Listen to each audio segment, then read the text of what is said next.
Okay, so today we're going to take the battery box cover off and we're going to locate our charging cable.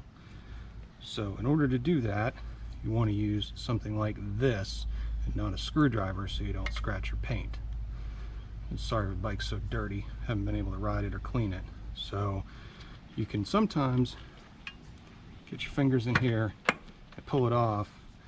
Sometimes to make it less stressful, you can slip this in here and pull that.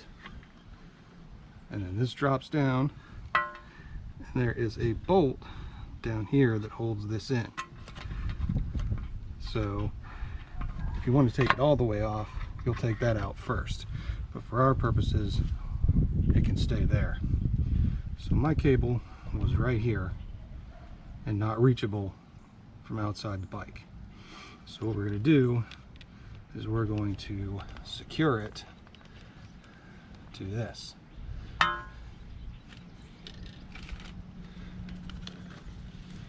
that way it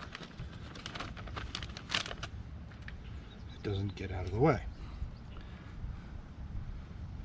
And now we're gonna,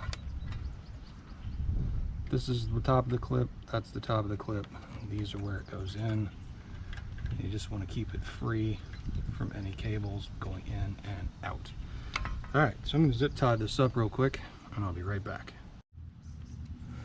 So as you can see, we have a zip tie here, here, and here, and that's to keep this off of the engine block, or off the cylinder heads, and off of all the hot parts.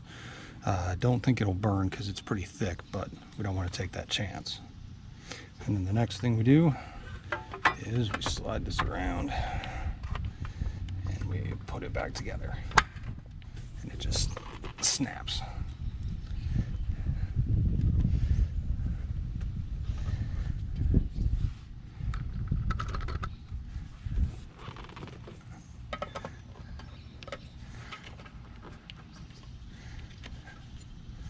All right, and that is where it's located.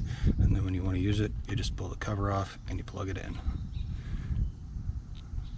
So I made this video because a friend of mine did not know where his was and went out and purchased one. So before you purchase one, try to make sure that you've already looked to see if you have one.